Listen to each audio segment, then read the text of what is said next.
A picture-perfect family was turned upside down when its supermom went missing. For 3 long weeks, they feared the worst and raised nearly $50,000 for the search efforts. When she reappeared out of nowhere, alive and mostly well, she had a harrowing story for investigators that set the community on edge. What really happened after she went missing? This week's episode is Sherri Papini, Part 1.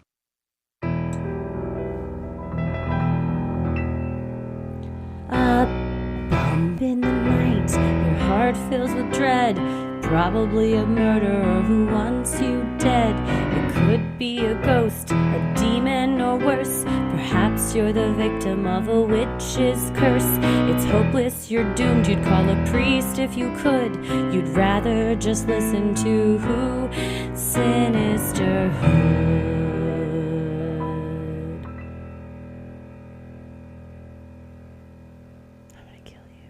I've been wanting to watch Gone Girl for the past 2 days because of all this research. This is basically real life Gone Girl. That's what people are calling it. This is much like when we covered the Murdoch case. I was in the woods for and was like trying to get service. I downloaded an affidavit that I was able to read offline, so I didn't have to have Wi-Fi the whole time. But I think that's how I know I love my job, because I really wanted to just look up more. And ever since I've been back from the honeymoon, been online looking it up. I can't stop devouring the info. It's much like the Murdochs. It's all consuming. Yes. There's no shortage of information. And I don't remember this happening when it happened, but I think I first heard about this from a patron, because they had posted saying they remembered when she went missing and how it was, everywhere. And most recently, there's been a lot of new developments. So it's been interesting to go back and read newspaper articles from when it actually was happening, and then what you know now. And you're like, a lot of people need to make some oopsie-daisy retractions to their statements. Yeah, it's fascinating to go back and watch interviews and then see how the case unfolded at the time now. And so see where we're going to go in part 2. But yeah, I vaguely remember it being on maybe like 2020 or what is it? The NBC Nightly News where they did like a little 3-minute, like, a mom went missing in California and came back after 3 weeks. Like, the search is on. Have you seen these kidnappers? And then they put the pictures up. But it was, a 5-minute segment 2 years ago or 3 years ago. So it was definitely, we appreciate our Patreon subscribers and folks that have, DM'd us about it and been like, hey, did you see these new developments? So it's a wild ride to say the least. Yes. Well, we're happy you're back from your honeymoon. You didn't get kidnapped in the woods. No, nothing happened in the woods. Except I told you I had to go to the bathroom in a compost toilet, but that's the sacrifice you make when you stay in a treehouse bubble. So. Yeah, that's your description of it was harrowing, to say the least. Didn't know Paris and I would get that close that fast, but that's married life. You know what? That's marriage brings it's in sickness and in health. So. You've already lived up to your vows so quickly. I love you whenever you can stay in the room, and when I yell, go outside, I have to poop. Oh, yeah. Sometimes, all relationships need a little bit of mystery. Keep the romance alive a bit. We don't need to know everything that we do. I didn't know if we were still in the period where you could get it annulled. I've now mailed the license off, so it's like I think you have 90 days, so... Yeah, mind your P's and Q's for the next couple months. I mailed it in. I got the certified mail return receipt, baby. Oh, well, your relationship is already off to a better start than I think any of the ones Sherri Papini has been in. So you've got that going for you. Yeah, agreed. Well, I'm Christy. I'm Heather. And let's get into it. Sherri Louise Graff was born on June 11th, 1982, to parents Rich and Loretta in Redding, California. While not much is known about her parents, by all accounts, Sherri and her older sister Sheila had a typical childhood while growing up in Northern California. Sherri attended high school in Ceres, California, at Central Valley High School. According to friends interviewed by law enforcement, Sherri was crazy and wild as a youth. They told investigators that at age 16, Sherri ran away from home to Southern California, where she stayed with some other friends. According to the FBI, multiple friends recalled Sherri making up lies. Particularly about being the victim of abuse, especially as a youth. Sherri reportedly had a habit of lying in her romantic relationships too. In 2001, she dated a man that the FBI would later refer to in reports as Man 2. Sherri and the young man had met at the Friday Night Live youth program, a California program that is designed for high school-aged young people and is motivated by youth-adult partnerships that create essential and powerful opportunities that enhance and improve local communities. According to its website. This gentleman is giving an interview, and he was 15 and she was 20. I just feel like that's relevant. That's not legal. Yeah, he's like, at the time, I was like, this is great. And now, of course, I see that's huge red flags. Absolutely. But he said, at the time, I thought, oh, great, I met this great girl. But yeah, I'm assuming he's Man 2 because, like I said, the FBI didn't name him, but he has, on Inside Edition, said we met at Friday Night Live and we dated. Yeah, very early on from her young life, there seemed to be a lot of red flags and a pattern of lying, specifically lying about abuse and manipulation tactics and just really making up incredulous stories to get attention. And that's what he said as well in the Inside Edition interview. He's like, if she told me, she would tell me she had some medical condition. And he goes, at first you're like, oh my God. But then later on she drops it and says she has something else. And you're like, the next time she tells you she has something, you're like, no, I bet you don't. Yeah. The last thing you made up too. So, the boy and that was wolf. From, 2001. The couple dated for several years, most of which were fraught with problems. He later described Sherri to police as an attention-hungry person who told stories of being the victim of abuse from her family, her father, and then me after we broke up. Additionally, the director of the Friday Night Live youth program told the FBI that Sherri was the only student that they feared, according to the Daily Mail. The director explained that this was because Sherri was good at creating different realities for people so that they would see what she wanted them to see, which got her really good attention. I don't think it's ever good to be feared by a youth leader program. Not so much. And when you go missing in 2016, you probably think they're not going to call the people I worked with in 2001 and have them. Yeah, they will. It's the FBI. They're real thorough. They'll call everybody. Or you just are so delusional that you don't care. These types of cases really get my brain working overtime. Because I just think, do you believe your own reality you're creating? Are you just a chronic liar that, I think we can all agree she's mentally unwell. But at what point did that develop? Did it start off where she's just, like attention hungry? It's just so, the whole mechanics of how people's like this, their brain works is just both dark and fascinating. Agreed, completely. Sherri married her first husband, David Dreyfus, in 2006. He was in the Army and the two wed prior to him being deployed overseas. Allegedly, Sherri convinced Dreyfus into marrying her in order to have access to its government-funded medical insurance. Over the years, the reason she gave for so desperately needing the insurance changed. First, it was because she suffered from a heart murmur. Later, she said she needed it for health complications she suffered as the result of repeatedly donating her eggs. The ex later told the FBI that he and Sherri never lived together or traveled together, except for one time when she came to visit him in Japan.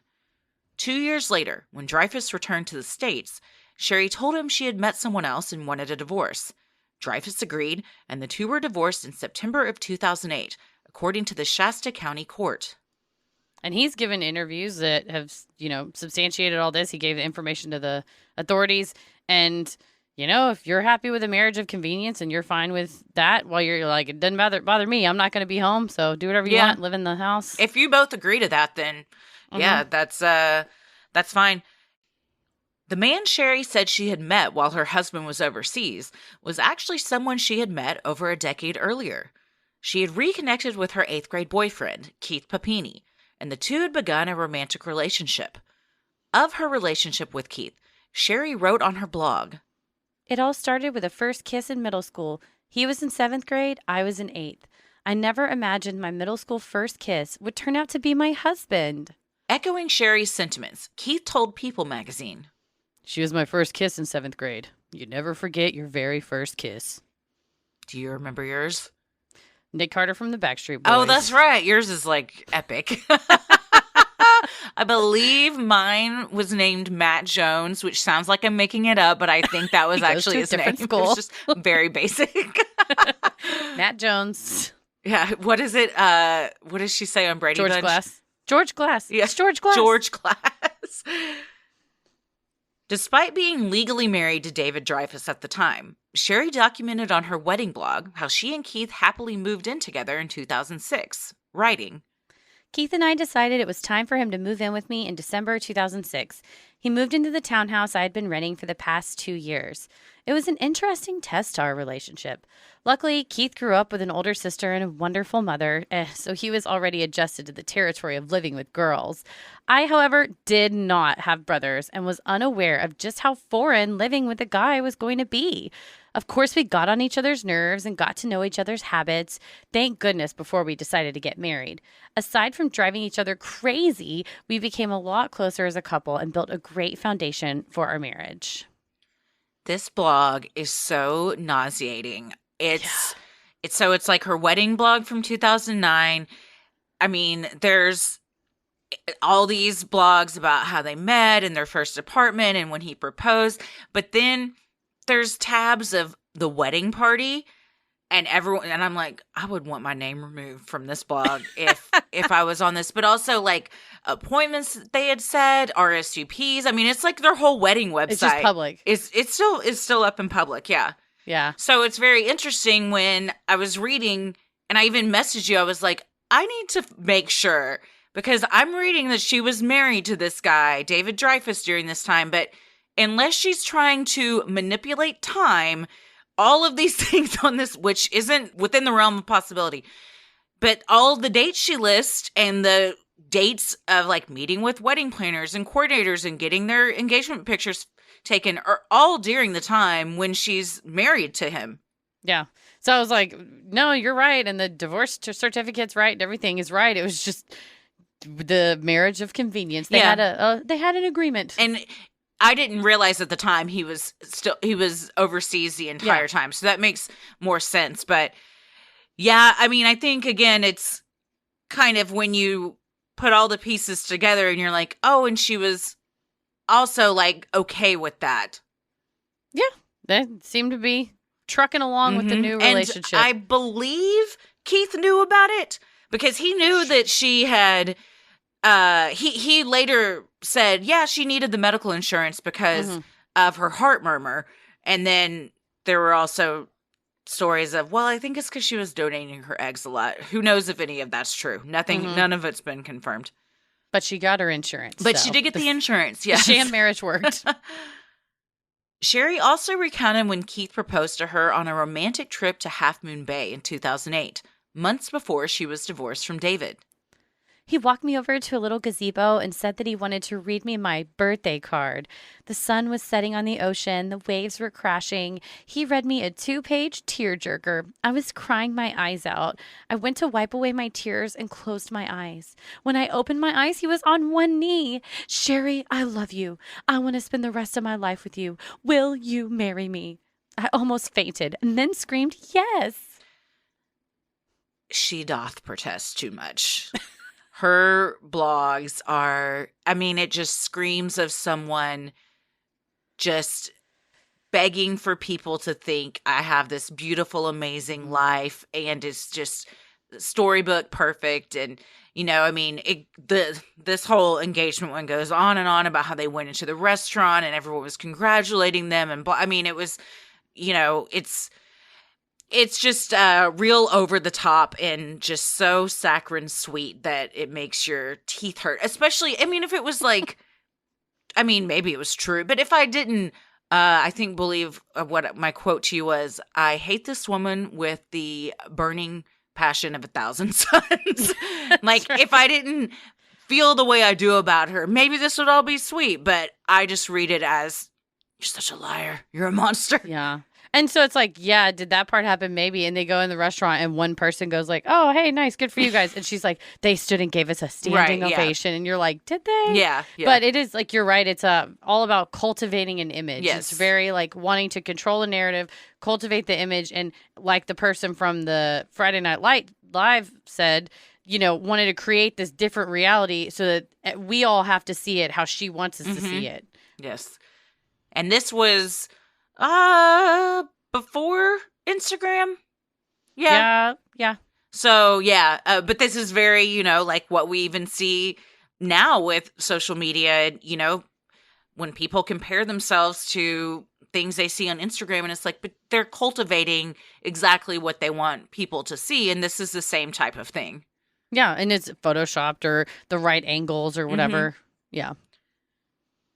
Sherri and Keith wed in 2009. They had 2 children together, a boy and a girl, and made their home in Redding, California, the same town where Sherri had been raised. Keith described Sherri as a devoted mother to their children, telling People magazine. My wife's a very involved mother. She's always doing stuff. Sherri's sister-in-law agreed, saying in an interview with Inside Edition, we call her Supermom. She's an amazing, beautiful light of a person. On November 2nd, 2016, at 10:37 a.m., Sherri texted Keith, saying, honey, would you please come home to have sex with your wife for lunch? According to FBI records. Keith wasn't able to come home, so Sherri went for a run instead. Keith finally made it home from his job at Best Buy around 5 p.m. He was surprised to find the house empty, having expected Sherri and the kids to be there to greet him. At first, he thought they may have gone on a nature walk. However, when Keith could not reach Sherri on her cell phone, he became concerned. His concern turned to fear when he learned Sherri had not picked up their kids from daycare. So this would be very alarming, especially if you have this mom that everyone says, she's so devoted to her kids. Her sister and sister-in-law said, she was doing projects with them every day at home. She was always gardening with them. They would go on these walks. They do scrapbooking.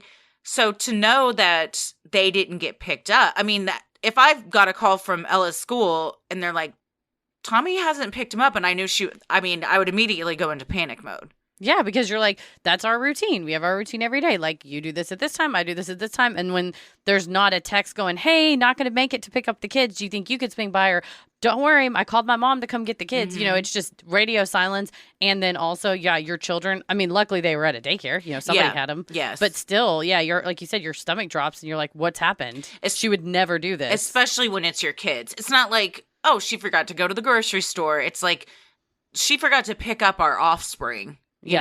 Or she didn't pick them up for whatever reason. Unable to reach his wife, Keith used the Find My iPhone feature to locate Sherri's phone. It led him to the intersection of Sunrise Drive and Old Oregon Trail, less than a mile from their home. Sherri's phone was on the ground near the road. It was playing the couple's wedding song, Everything, by Michael Bublé, on repeat. Her earbuds were placed nearby, along with strands of Sherri's hair. Later, Keith told police when he found the phone, it appeared to have been placed, according to FBI documents, which he described as weird. Keith reported his wife missing at 5:51 p.m. Almost immediately, police arrived on the scene and began canvassing the area and questioning neighbors. Multiple witnesses reported they saw Sherri jogging near her home on Sunrise Drive.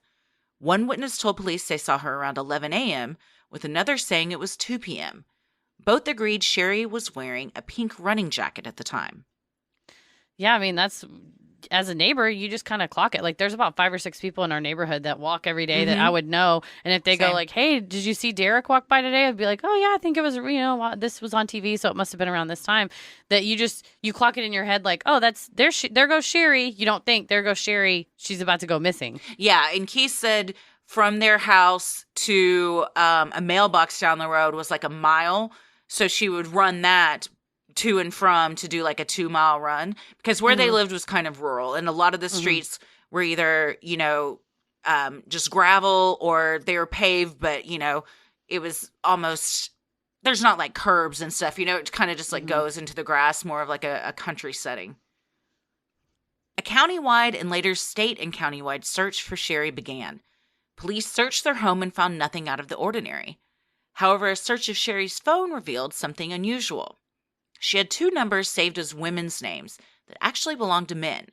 The first man was from Michigan and had been in California between October 28th and November 2nd, the day Sherri went missing. When interviewed, the man confessed that he had met Sherri back in 2011 and, after spending a weekend together, exchanged flirtatious messages with one another ever since. Although he had been in California at that time, the two had not seen one another. The second number belonged to the man Sherri had dated from her time in the Friday Night Live youth program. Yeah, and so that's when like I said, the FBI is calling your ex from 2001, the guy that you cheated on your husband with. That guy had gone to San Francisco, which is a little bit north of where they, or maybe a little bit south of where they are, but it's a couple miles away. So he had a alibi, but you got to check every. But they'd also had plans to meet. I mean, they checked her text messages, and they had plans to meet, and they just didn't. I mean, he dodged a huge bullet. Getting caught up in that whole web. But yeah, when your wife's gone missing, you find her phone, it kind of already looks suspicious, but you're just panicking, thinking the worst. But then they're like, well, she has these names in here. These are really guys. Mm-hmm. For me, the wheels would start turning of she is not as faithful as the wife as I perhaps thought she was. Well, yeah, and, from anybody's perspective, you think, okay, my wife is missing. Take her phone. Look through it. Look through everything. I don't care. There's nothing to hide. He didn't ask for search warrants. He let them in. He let them search car, house, computers, phones, everything. And boy, did they find stuff. But, I mean, in the beginning, and we still aren't really sure how much Keith knows. I was questioning his things in the beginning, but once you see like him on Good Morning America and the news, like just in tears pleading for her, if it's an act, he deserves an award because it's very convincing and he seems genuinely just broken. Yes, and especially the vulnerability with being on the news crying, and then also if there was, if one was going to plan some sort of ruse or conspiracy, one would maybe play things a little bit closer to the vest and not just give the FBI the keys to the kingdom. Yeah, exactly. Which is what he was willing to do. I also would hope that you wouldn't involve your kids in things. No. Sinisterhood will be right back. I just literally went to the post office yesterday. Like I said, I go there now only to check our P.O. box because I don't have to stand in line for anything stamps related because of the amazing people at stamps.com. I did wave at Maria. She's a great postal worker. How's she doing? She's great, but there was a huge long line of people. And I said, oh, God. No, I didn't. I just waved from afar and said, Godspeed, good luck. I'm going home because I have stamps.com. I told you got to tell the people in line what's up with stamps.com. Time is money, y'all. Don't waste either with coming back repeated trips to the post office. With Stamps.com, you can skip the trip and focus on how to take your small business to the next level. Stamps.com lets you print official postage right from your computer and saves you money in the process, so you can spend less time at the post office and more time making your customers happy. Or if you just want to go and say hi to Maria, you could do that, but you don't have to stand in line. You can send invoices, side hustle on your Etsy shop, full-blown warehouse shipping orders, no matter what it is. Stamps.com makes your life easier. All you need is a computer and a standard printer. No special supplies or equipment. Stop overpaying for shipping with Stamps.com. Sign up with promo code CREEPY for a special offer that includes a 4-week trial, free postage, and a digital scale. No long-term commitments or contracts. Just go to Stamps.com, click the microphone at the top of the page, and enter code CREEPY. You want to hear something that's truly gruesome? 9 out of 10 Americans suffer from some type of gut issue. We're talking gas, bloating, diarrhea, acid reflux, all of them. You think they got to go in a compost toilet? If they do, God help them. They should have got some Just Thrive because you would have been more manageable. Yeah. Things would have been more manageable. Probiotics are supposed to be an easy way to support your gut and immune system. But according to research, 99.9% of the probiotics on the market die in your naturally harsh stomach acid before they get where they're needed. That's not the case with Just Thrive. Studies have proven that their proprietary formula arrives 100% alive in your gut so it can do what it's designed to do. It's vegan-friendly, gluten-free, dairy-free, histamine-free, and non-GMO, and safe for just about anyone at any age, including kids and moms-to-be.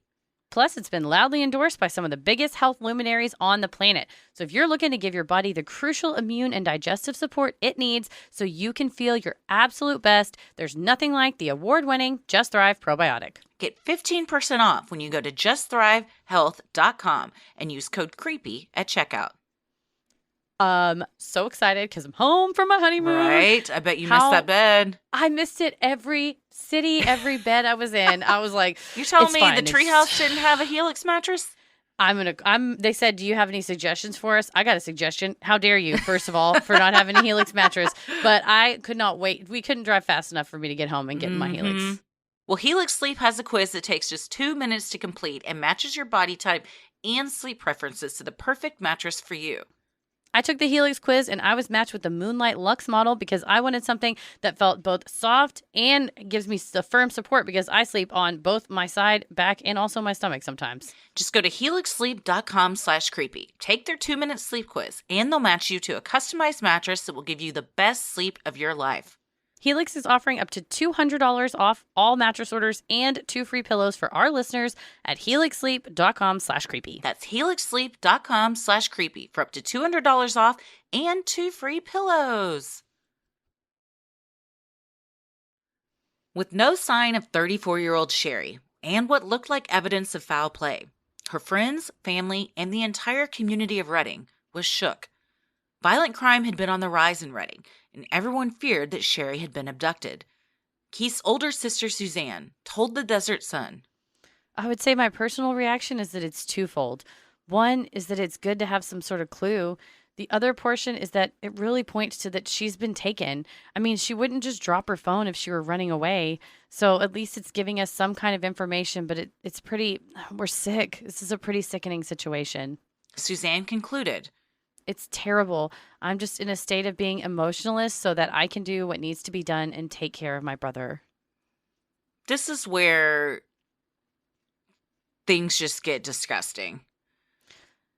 As far as playing it up that your family is beside themselves. I could never in 1,000 million gazillion years knowingly do something like this to my family.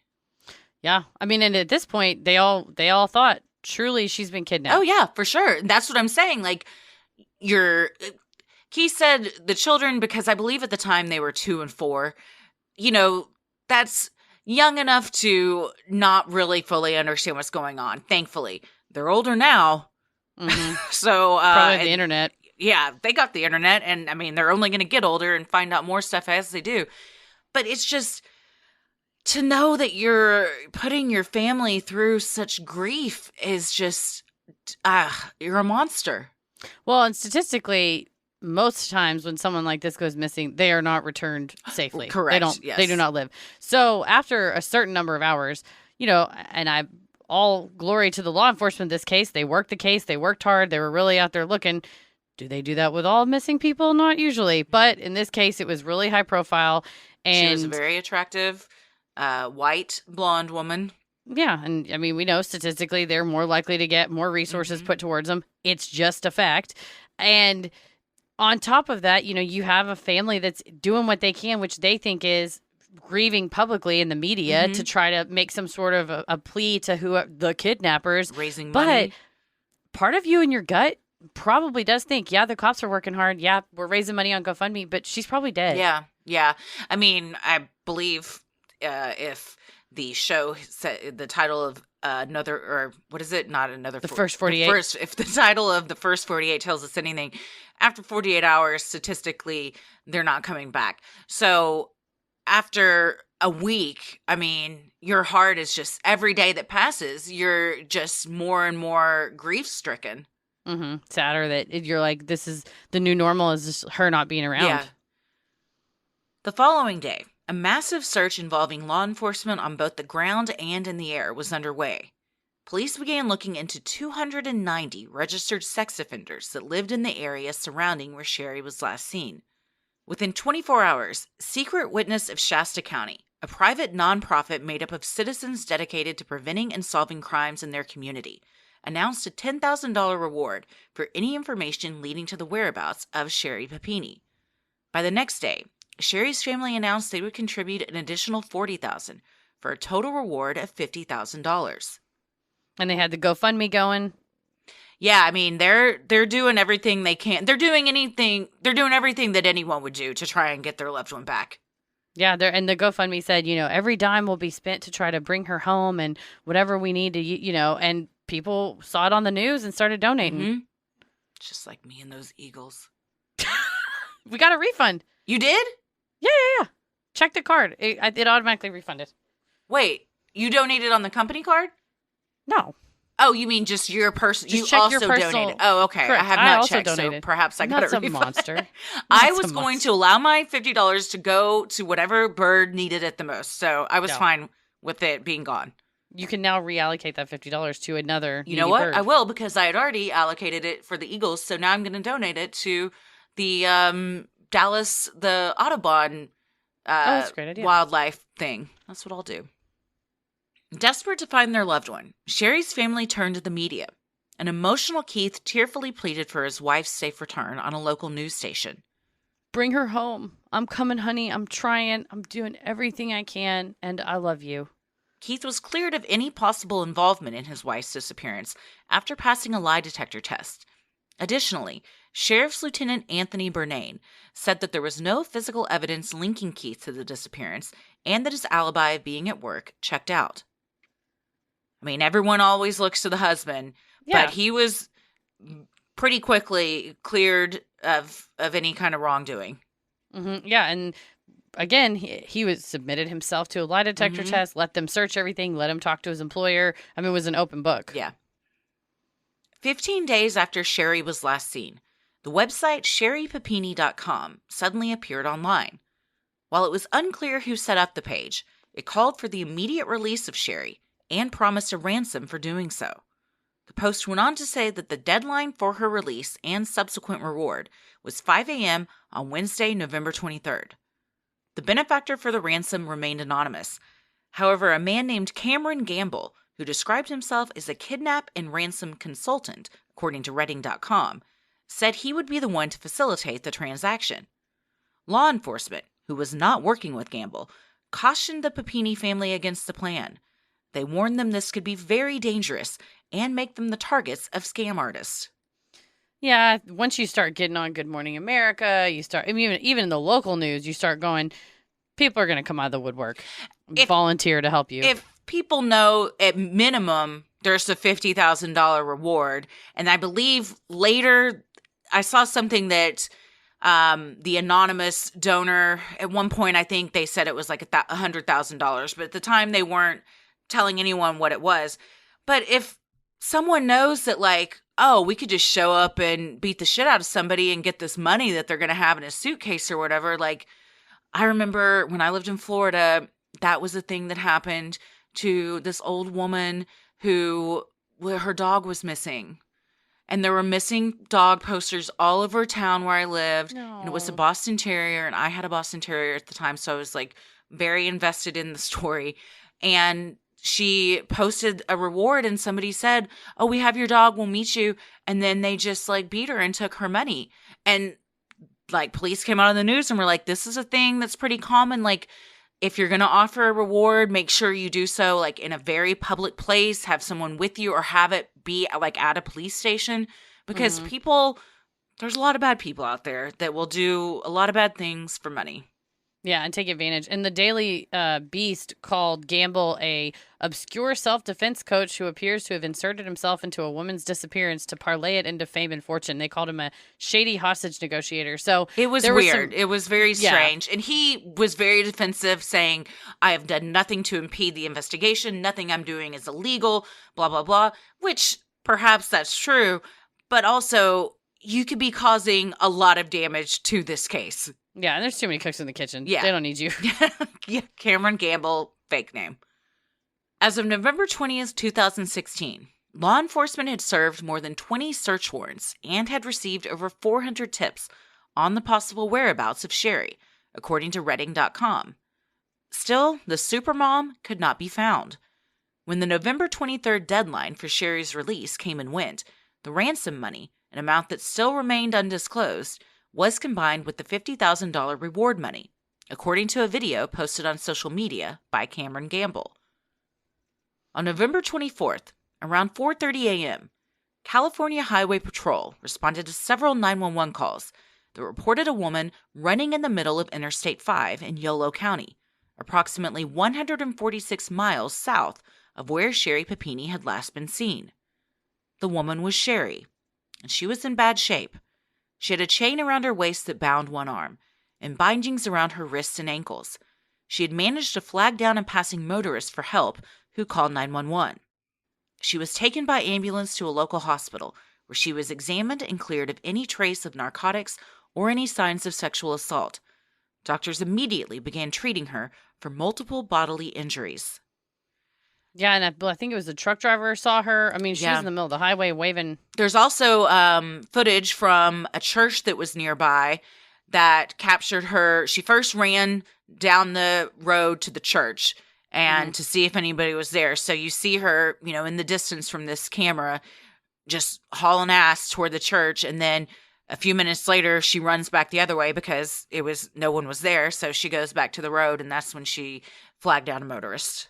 It's also very chilling to watch that video because, knowing what we know now, it's like watching a movie being made almost.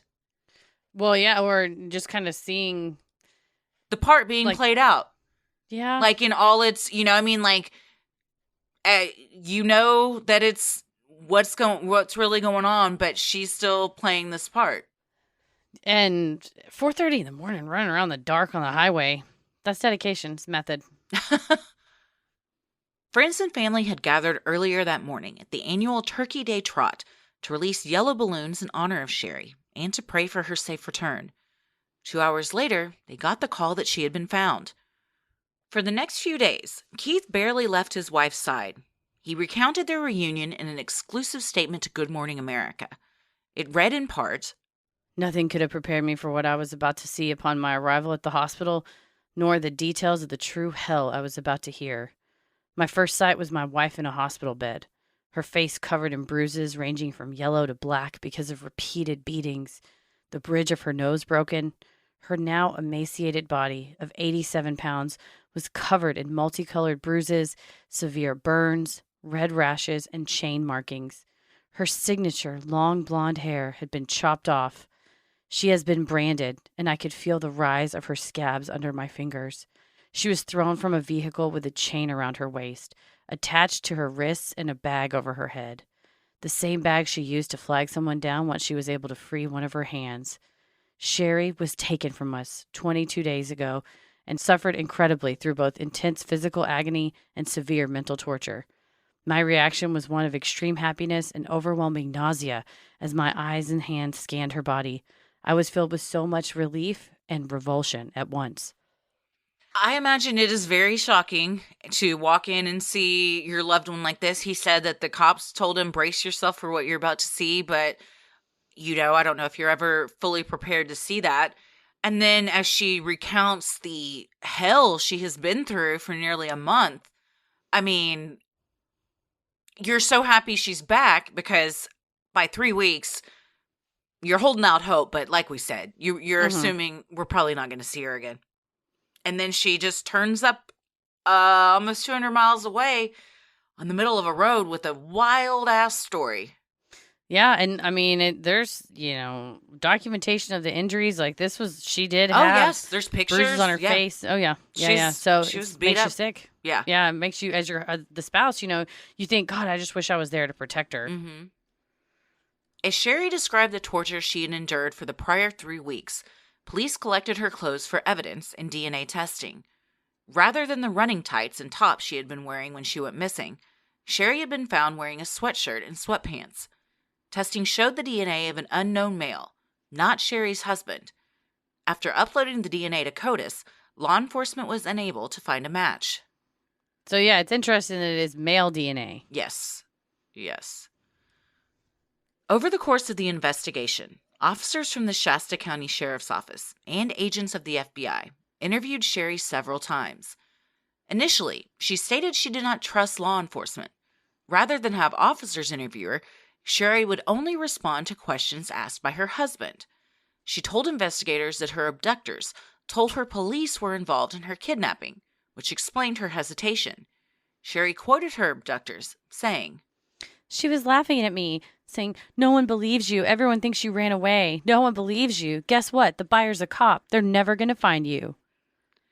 Is that allowed? I mean, where instead of talking to cops, they can just bring in your husband and they basically just say, okay, ask her this and we'll just watch this interview take place? Well, yeah.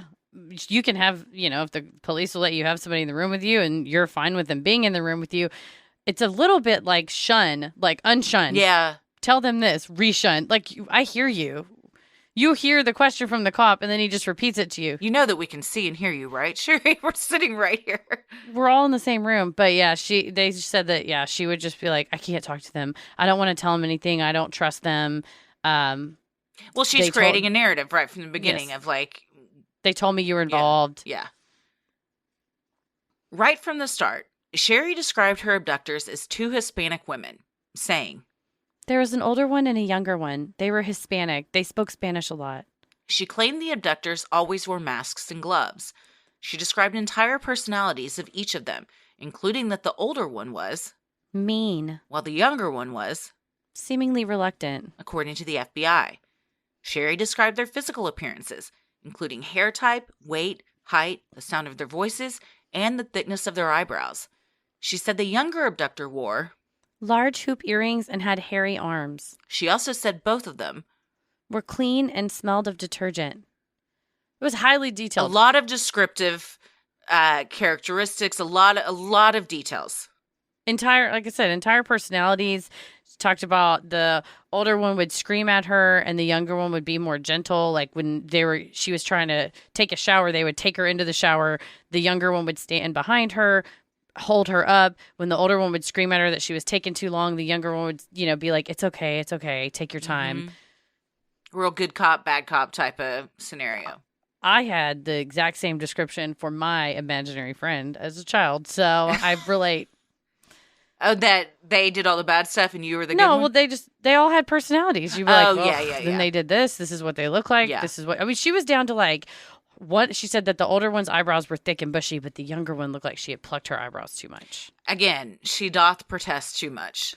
Real detailed. Mm-hmm. Shasta County Sheriff Tom Basinko held a press conference describing Sherri's alleged abduction and abductors. Residents were elated Sherri had been found alive, but were fearful that two dangerous Hispanic women were on the loose. Law enforcement began looking into potential suspects, while Redding residents celebrated the Supermom's return. I mean, they were hosting, big coming home celebrations. A bunch of them gathered in front of the county courthouse and took a picture, like, welcome home, Sherri, leaving flowers at their house and all sorts of stuff. Oh, yeah. And then meanwhile, keep your eyes peeled because that might be the woman that abducted Sherri. Right. Yeah. In her statements, Sherri described being on a run the morning of her abduction when two women drove up in a dark black or navy blue SUV. One said, "Can you help me?" When Sherri got near the SUV, the abductor opened her door and held a gun on Sherri, saying, "We don't want to kill you." Sherri said the women wrapped something on her head and that she fell asleep on the drive to where she would be kept. Detectives asked Sherri what music she remembered from the drive, and she told them, mariachi music.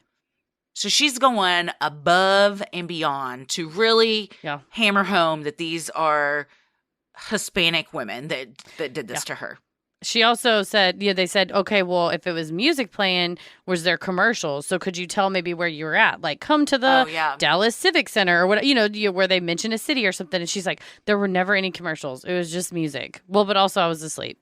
Yeah. Yeah. Also, I was kidnapped and somehow I fell asleep after being kidnapped. A nap? I don't think I'd take a nap. I mean, I've never been kidnapped, but I don't think I would take a kidnap nap. Because they tell you, if you've been kidnapped, this is like back in the day, like street smarts, right? They're like, try to remember how many turns you took. Right. Try to count how many, but my sense of direction is terrible. Oh, so God. I don't know they'd that never would find me. I could be in my backyard. They'd never find me. No, but yeah, she made sure to say it was they were listening to mariachi music. Yeah. Which everyone knows that's just like the most popular type of Latino music. No. Yeah. Yeah. It It's was not. very much a bunch of stereotypes she was giving Yeah. them. Yeah. When asked what she remembered about her captivity location, Sherri told the FBI.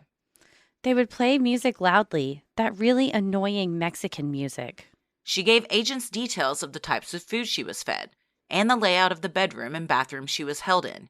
She described a very specific coffee table, as well as a pole running up and down the closet in the room where she was kept, that she said her captors kept her tied to. When Sherri tried escaping, she told the FBI. That's when she branded me. She recounted the branding, saying one of the women held her down, while the other burned into her back with a small tool, similar to a screwdriver. Sherri also described the sounds outside her window and said it was cold. Investigators concluded she had been held in a mountainous location, so the authorities diverted resources into searching areas of higher altitude. Yeah, tons of more details. She said they gave her cream of wheat, they gave her tortillas, beans, and rice, and that it all tasted like crap and was disgusting. And they would whip the door open, throw the food at her, and slam the door in her face. So not only are they diverting resources to go search in the mountains, I mean, they are spending a ton of resources looking for her. They're going and interviewing people outside of the state.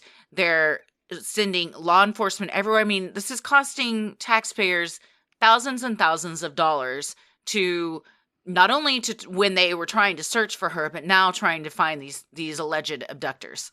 Yes, and wherever this layer is. Yeah, yes. And she also said, oh, I heard the TV, but then they go, okay, well, what'd you hear on the TV? Well, it was in Spanish, and also it wasn't very loud, so I couldn't really hear anything. Yeah, it's like, well, then why'd you fucking bring it up? Well, you know, another detail. Over the course of the interviews, some of the details Sherri provided would change. In one interview, she said she was branded for trying to escape, telling investigators. I tried to get out the first time, and that's when she branded me. In another, she said she was branded because. That's what the buyer liked. At another point, she stated she was branded for making too much noise. Agents would have to interview Sherri repeatedly and told her there was a reason for each question. According to the FBI, Sherri explained that she understood because she watched a lot of crime shows on television. In an effort to explain her inconsistent stories, Sherri told police she had been tased. According to the FBI, she then asked whether her memory could have been disrupted by being tased. Detectives told her that it could not. After that, Sherri no longer mentioned being tased in interviews with law enforcement. I don't know that just watching a lot of crime shows that you understand how a taser works, it sounds like. No, but I think you understand enough to where you're like, okay, I need to say that they pulled a gun on me, put something over my head, threw me in the car. I'm also going to throw in this, caveat where I don't have a ton of details because I don't speak Spanish and everything's in Spanish. How convenient. Mm-hmm. Should have been doing your Duolingo app or pay attention in high school. Right. Sinisterhood will be right back. The inconsistencies in her stories and lack of evidence and suspects caused some to question Sherri's alleged ordeal. In a statement to Good Morning America, Keith Papini addressed those that doubted his sweet Sherri story. Rumors, assumption, lies, and hate have been both exhausting and disgusting. Those people should be ashamed of their malicious, subhuman behavior. We're not going to allow those people to take away our spirit, love, or rejoice in our girl found alive and home where she belongs. I understand people want the story, pictures, proof that it was all not some sort of hoax, plan to gain money, or some fabricated race war. I do not see a purpose in addressing each preposterous lie. He brought a lot of things in there that some people pointed out. The use of the word subhuman is in white supremacist skinhead groups, that subhuman is how other races and religions are often described. So that's an interesting choice of words. And then also just saying race war, like bringing up that. Yeah. So, yeah. Yeah, and there was an incident in 2007 that a MySpace blog that was linked to Sherri. She says she did not write it. Correct. But I believe it was a very racist blog, specifically about some Latino girls. Yes, she talks about how they did not like her because, quote, I was drug-free, white, and proud of my blood and heritage. This really irked a group of Latino girls who would constantly rag and attack me. Again, it was posted under her name. She claims she didn't post it. I'll say again, it was posted on her blog, but she said it wasn't her. She said it was awful. David Dreyfus, who she was married to, said it was a bully from high school that did it. That might have been the version he was told. I don't know where he gets that information from. But the language in it of the last bit, she says, the author of the post says, being white is more than just being aware of my skin, but standing behind skinheads who are always around in spirit as well and having pride in my country. So that's, that stuff started coming out around the time that she had been found. There was also Reddit. Entire subreddits were dedicated to it, message boards, all this, people, much like we saw, with any of these big cases, don't fuck with cats, the Gabby Petito, this case, even like the Boston Marathon bombing, you have these kind of armchair sleuths that start putting the pieces together. And in this case, a anonymous person who claimed to be related to the ordeal came forward and gave an interview in Heavy magazine and said, she did this before when she was 16. I think that it's the same thing again. Mm-hmm. Still, many wanted answers, especially those that had donated to the family's GoFundMe campaign that had been set up titled, Help Find Sherri Papini. The page had stated, Please help us in raising money to bring Sherri home safe. All funds will go directly to the Papini family and will be used for search efforts to find Sherri and to help bring her home safely. Every dollar counts as time is critical. Thanks. In total, the GoFundMe campaign raised approximately $49,070. Donors were now wondering what the money was going towards. Because if you think, okay, well, it was a ransom that we had to pay, or the police stopped investigating, so we had to then hire our own investigator, that wasn't what the money went to at all. Yeah, because the family had hired their own private investigator. So, yeah, when you're like, okay, but now she's back, so now, like, where's this money going? I know where it went. Yeah. Paid off a bunch of credit cards. They paid off their credit card debt and they used it to pay some expenses. Yeah. Family member Rod Rodriguez III took to Facebook to defend both Keith and Sherri. He explained how Keith had been cooperating with police every step of the way and allowed them to search his house and cars without a warrant. Rodriguez also stated that Sherri had shown no signs in the days leading up to her disappearance that she had plans to abandon her family, saying she had left a message claiming dibs on cooking sweet potatoes the way the kids liked them for our upcoming Thanksgiving dinner we were hosting. Hardly the actions of someone planning a disappearance in 2 days. Or it's just the actions of someone planning a disappearance in 2 days, and they want you to think that they wouldn't possibly disappear in 2 days. Also, leaving the family without sweet potatoes, you monster. I'm not a sweet potato fan, so I'm fine with that. I would have been like, all right, if anyone has to go missing from this potluck, it can be the sweet potato person. If it's the regular potato person, I walk. If it's the stuffing person, Thanksgiving's canceled. Shut it down. Amidst circulations of doubt, Sherri continued to emphasize to law enforcement how her abductors were Hispanic. She repeatedly told investigators that they spoke Spanish and said that while she was being branded, she remembered hearing the words, Deja, puta, mira, and friolenta.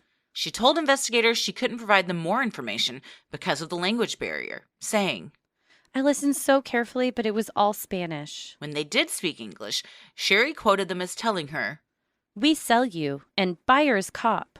Though her description changed as to which abductor told her the buyer was a police officer. First, she claimed it was the older one, but later her story said it was the younger assailant.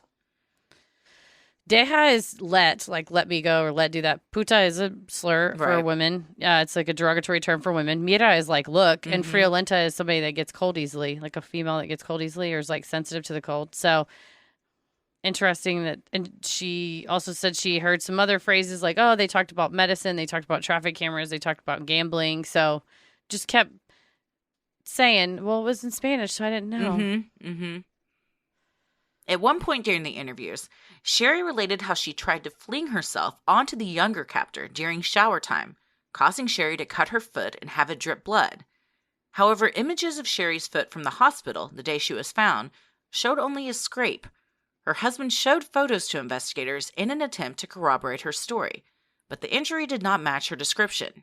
Sherri then admitted that she had exaggerated the incident in the earlier interview and apologized that she had pumped up the description. According to the FBI. There's a lot of Keith offering stuff to the police that then turned out to be not helpful. Like, he goes, look at this picture of her foot. They go, well, she said it was sliced open and gushing blood. This shows that it was, like, scraped. And he's like, oh. Oopsie. Yeah. And then they go, hey, what's the deal with that? You told us it was this. And the photo says, well, yeah, you know what? You're right. I'm like, this is where, people go, oh, like, does Keith know what was going on or not? I don't know. That seems like the behavior of an enthusiastic husband. If he did, he's fucking it up for them. Yeah. It seems like was trying to really help everyone believe her. Yeah. Sherri explained her cut hair, saying the abductors came in one day toward the beginning of her captivity and chopped it off. They told Sherri they'd be sending her cut-off ponytail to her mother. Sherri used this statement to conclude that the abductors did not know her, because if they did, they wouldn't send my hair to my mother, but would send it to my husband. There's, just so many, it's just detail upon detail upon detail that it just seems like, I just can't say it enough. Like, she doth protest too much. It's just so over the top. Like, she's trying to sell it too hard. Well, I was saying, you think, well, you want to be a victim. You want people to feel bad for you. Want to be in public. The sympathy, the balloons, the flowers. We're all happy you're here, yada, yada. And thinking, oh, well, everyone will view me this way. Mm-hmm. And the thing about the FBI investigators is they want the truth. They want to solve this. So they're probably very gentle and thoughtful, but they're also not idiots. Right. So when you say, well, they branded me because I tried to escape. And then in another interview, they go, now tell me about the branding again. And then you go, yeah, well, it's because they said the buyer liked it. It's like, make a note. Mm-hmm. And then 2 months later, go, tell me about the branding again.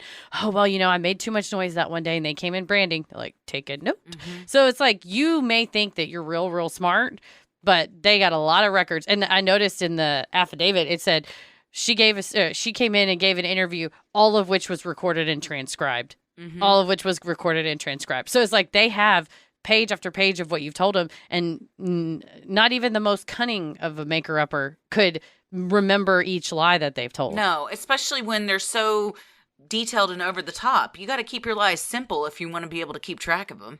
Mm-hmm. After multiple meetings with an FBI artist and approving several drafts of drawings, the wanted posters featuring professional FBI sketches of Sherri's abductors were finalized and disseminated on September 22nd, 2017. According to the FBI, for several months and even years, Redding and the nearby community were on the lookout for 2 Hispanic women. Multiple tips were given to law enforcement by the community about suspicious-looking Hispanic women. Just a month later, on October 26, 2017, Sherri sat down with agents and reviewed mugshots of 2 possible suspects and Facebook photos of a 3rd suspect that were collected based on tips from the public. Sherri did not identify the first 2 suspects, but claimed the 3rd had eyebrows similar to one of her captors. This is how people get wrongfully convicted. 100%. That's what is so infuriating about this, is everything she's doing is why actual survivors of abuse don't come forward and are scared to come forward, and also why innocent, marginalized communities are thrown in jail. Yeah, absolutely. And this is, one of the, you trace it back to like what the most insidious thing is, and it's giving this description, because if you're a member of the public, an innocent third-party member of the public, and you see a wanted poster and it looks like a person that you run into, somebody you work with or somebody that you see at the gym or whatever, you think, well, all I can say is that this person abducted a lady and the person I know looks like them, and I can call it, call in a tip, or you just shut your mouth and don't say anything. But if you see an FBI, most people think, this citizen is an FBI flyer. Like, this is legit. You wouldn't think this is completely made up.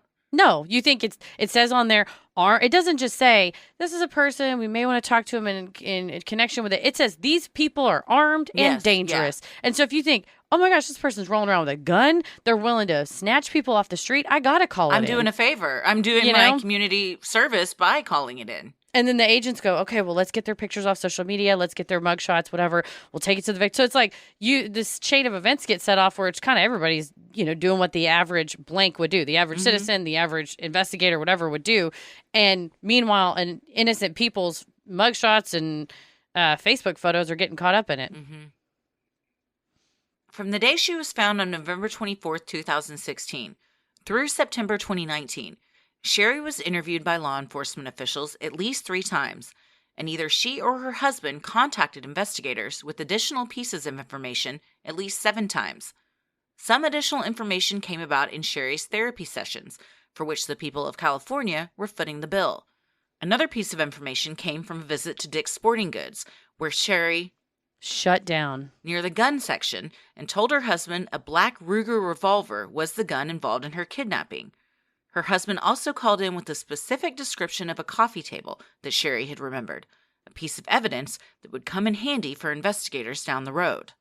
He also had her sketch the room she was in. He was like getting color pencils out and being like, what color was the carpet? They were calling it carpet. He would call up repeatedly throughout the FBI affidavit. It would be like, Keith Papini called us and told us another piece of information that she remembered. He also said this and this happened, and she remembered. She called them and said she recognized a spoon that was used to burn her, that she thought that the burns on her arm could have been caused by a spoon, and she even sent them a picture of how the spoon matched up against a scar. He said that when she got laser surgery on her, or not laser surgery, but like a laser treatment to help with the branding scar, that the smell of the hair burning, that she had a panic attack and started crying in the laser place. And he called up and told the FBI, like, oh man, so, when she got branded, it was the burning hair, it really sent her off. And so also because she had all these severe reactions and shutting down and freaking out in the Dick's Sporting Goods, freaking out at the laser treatment, the California Victims Compensation Fund will only pay for so many therapy sessions. Well, she got her therapist to write in and say she has such severe PTSD, we need to extend her sessions. So gross. So gross. And if Keith knows nothing, I feel bad for him, because he sounds like a husband that is just trying to make sense of what happened to his wife and is just doing everything he can to help find who did this to her. Yeah, and I'm sure the agents say, hey, any piece of evidence, anything you remember will help us. Always call it in. Don't hesitate. Here's my phone number. And so he thinks, oh, well, the gun. She remembered the gun. She said that in one of her therapy sessions, she remembered that they held her down and poured a sticky substance in her mouth, and that she had used her underwear to wipe it out. So maybe there was a substance and they could trace it, and it was on the underwear. So there wasn't. Spoiler alert. But it was a lot of stuff like that where maybe they'd be talking about it or whatever. She'd say, oh, this is what we talked about in therapy today. And he'd go, okay, well, we better call the agents. Yeah. The more information I give, the more believable all this will be. Yeah. Or they'll catch the people, I think, is what he was thinking. Yeah. Though the Papinis were cooperating, the investigation seemed to stall. The SUVs shown to Sherri were never quite right, and the mugshots of possible suspects brought in from tips to the FBI never exactly fit Sherri's memory. Then, the FBI got a break in the case using the cutting-edge technology of familial DNA. What was revealed next would be a truth stranger than fiction. So what do we think? It's thorough. She's got a thorough story. Very thorough. And, supportive spouse, family, community around her. And she said that there's 2 women on the loose, specifically 2 Hispanic women who wear hoop earrings and love mariachi music. So it sounds like a racist caricature of suspects on the loose. It does. That she's made up. And I think she thinks she's smarter than she is. Yeah, it's, we'll get into in the next episode everything that unravels next, which is wild. But yeah, it's without giving too much away in that one, I think she definitely thinks that she is smarter than she is, but I also think she has shown a history of this type of behavior where whatever it is, attention seeking, I think even if at bare minimum it's attention seeking, it sounds like she's definitely got some mental health problems going on. So should she be in therapy? Absolutely. Should the residents of California be paying for it? No. Yeah, sounds like it. No. Yeah. But she, whatever has happened in her life or her brain has caused a series of events from when she was very young that she's just wants to be a victim. She wants people to think she's a victim. It's hard. I would imagine it'd be hard to be friends with, related to, knowing a person who has inconsistent stories that are so outrageous because the rare chance that it may be true. It sounds like it's not. But, if you have 15 stories about horrific things happening to you and one of them is true, that's now hard for you as a family member, friend, spouse, whatever, to be like, I don't know, wait a minute. Yeah. Because you made that up about that guy, and then that guy's told, you told that guy about someone else doing something to you that, it's this big web kind of thing that you don't know what to believe. But all you can do is say, my wife was taken. When she came back, she was covered in bruises. I believe her, what she's telling, this extremely intricate story. Yeah. There was also an incident that it came out in 2017, but it had actually happened in 2003, where Sherri's mom had called 911 because Sherri was harming herself and then blaming the injuries on her mom.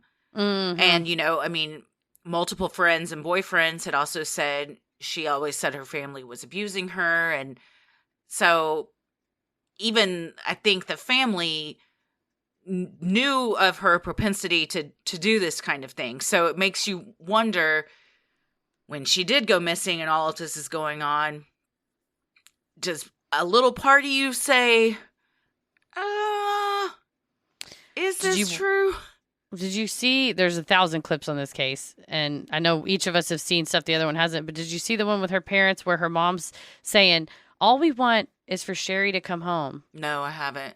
And she's saying, like, we can't believe someone took our daughter. And she's the language she's using does sound like she's talking to a third party. But then at the end, she's like, just come home. Your babies miss you. Just come home. And it's not, I'm not saying her mom knew anything, like, had actual knowledge of anything that was going on. But if, like you said, if something like this happened before, and like she ran away and said she was kidnapped, but really she was with friends, you might have a gut feeling like, hey, if you're watching this and you're okay, the kids are very upset. Yeah. Please come back. But I may be reading into it. I may be reading into the language and the intonation, but I took it to be, the mom is saying, we want her to be home safe. We just want, but at the very end, she's like, just come home. Mm-hmm. And I'm like, if she wanted to, she could, right? Like, in theory, you think somebody's been kidnapped. Well, they would come home if they could, but they can't. But she's saying it almost like, you have the power here. Yeah. It's that mom instinct, that gut instinct. Well, and she ran away when she was in high school. Her parents were there for that. Her parents, her mom saw that she was harming herself and then saying that, no, you did this to me, and telling others that happened. So I don't think that's out of the realm of possibility that they would, part of them would think she may have done this herself. Yeah, for sure. Well, there's so much more to come. Oh, so much. It's it only gets wilder. So we will get into all of that in the in next week's episode. Exactly. We have a live show coming up this Friday, a live improv show. We're doing an improv show at Dallas Comedy Club. I have a show at 8. Oh, yeah. I'm in a 2-person show with Lindsay Power. Oh, nice. We're doing a mono scene, which means we just do one single scene for the whole time, and then mix them up with some other teams, and then you and me and Tommy and a dream team of amazing people, including Scriven, who you all may have heard on our Patreon episode on Winchester Mystery House. Scriven Bernard, we're doing Hot Dish, which is a mix-em-up of very funny people, and we just do a show that will never be seen again. It's one and done. It's a one and done. Scriven's also about to move to Portland, so come out and wish him well. Yeah, it's going to be fun. We have the ticket link up on our website. Also, Heather. Yes. April 15th. Yes. What are we doing? We're going to Austin, Moon Tower Just for Laughs, Austin Comedy Festival. We are in a killer lineup with some amazing comedians, acts, podcasts, whatnot. It is a dream team lineup, but you can come and see us on April 15th Friday, 7:30 p.m. at Parish. It is $20. Get you in the door. You can get a badge if you want and you see a bunch of acts. Or if you just want to slide on in and see us and then bounce, $20. We'll be there, and we have a Austin-tastic subject matter that I'm thrilled to discuss. It's going to be a fun one. Oh, man, it's going to be a hoot. So, yeah, go to sinisterhood.com/live shows, and it will all be on there. Plus, just come to Austin. It's a fantastic town. Love it. Such good food. Browntown will be there. Browntown will be in the house. As will George Brown. Lots of Browns will be there. So the Brown trifecta. Hoping to see a lot of friends in the area, and friends. Everyone's a friend that listens to the show. So Come on down. But I hope that we get some people that have never heard us too, that are just there for the festival, and maybe we make some new friends that way too. True. If you're in the show audience, look to the person next to you. If they have a badge on, be like, "Oh, you must be a comedy aficionado. Are you familiar with Sinisterhood?" Give them a pitch. I'm just saying. We need a street team. It'd be great. I got 5 new subscribers. I watched them subscribe at the Cantina in Disneyland. Wow. Yeah, thank you. The Star Wars brings everyone together. Everyone was talking, because you sit at a table with other people and everybody was just talking, and somebody said, like, "What are y'all here for?" And I told them, and then they're like, "What?" And 2 of them were like 30-year-old women. I was like, "Y'all are the target demographic." And they were like, "We love true crime." And they pulled out their phones, subscribed right there. So if you're listening and I sat by you at the Cantina, we had a lovely conversation, and thank you. That's so nice.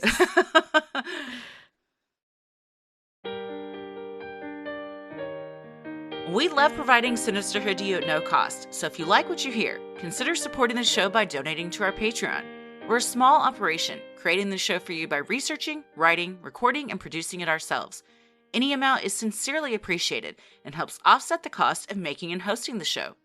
As a thank you, you'll also get some sweet perks like ad-free episodes, a Sinisterhood sticker, membership to our exclusive Patreon Facebook group for those in the Ruling the Airwaves and Getting Into It tiers, a special shout-out on the show, a monthly bonus mini-sode, which the most recent one was on Selkies, and we're going to have one in April. It's only the first week. Yeah. It's coming.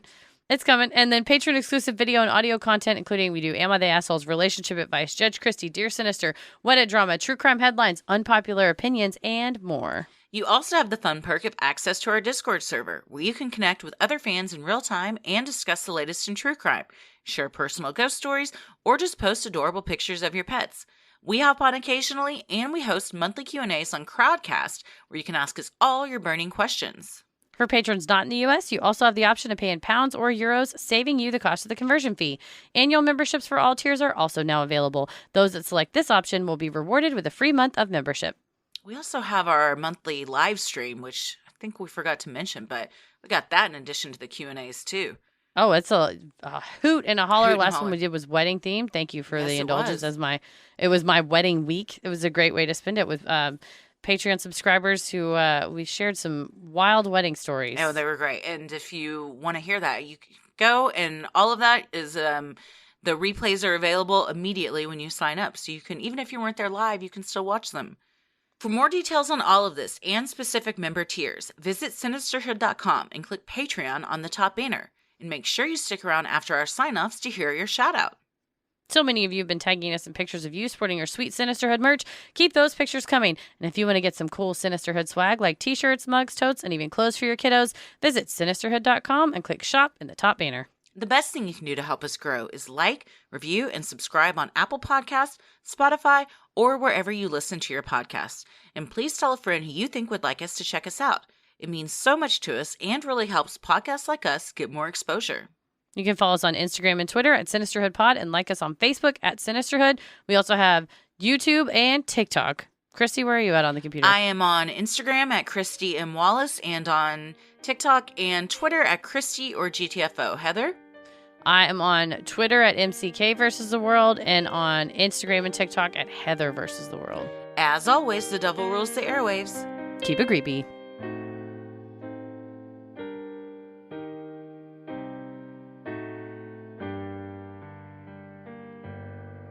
Hey, everybody. Thank you so much for supporting the show. Here are your special Patreon shout-outs. Corey Ann. Kate. Lisa Markowski. Stephanie Berry. Tara Harris, Anna, Laura McCuskey, Annie Stetson, Abigail Carr, Lauren DePasquale, Lindsay Garvin, Maria, Amy Gibbs, Kalia Riviera, Mads, Erica, Marcella Kreika, Kayla, Jeanette Duthoy, hippiechick64@yahoo.com, Holly Jameson, Justine Tucker, Angelica Espinoza, Vania, Mandy, Ava, Amy Garney, Kendra Warren, Shannon Moreno, Alexandra Gibson, Brianna McIntosh, Karina Lingroth, Heather Caputo, Sam Marshall, Britt M., Hayden A. Rogers, Kathleen Logan, Maggie Biller, Tamara Deutsch, Tara Grant, Bree Armstrong, Laura Wood, Anda Lamandola, Jennifer, Millie Melendez, Joanna Taggart, Dana Harrow, Leslie Davis, Benazir Noorani, Nicole Latersky, Jennifer Dolan, and Sarah. Thank you all so much for supporting the show. We hope we pronounced your names correctly. We sincerely appreciate all that you do. We couldn't do this without you. Stay safe, stay healthy, and keep it creepy. Wah-ha-ha-ha. Sinisterhood.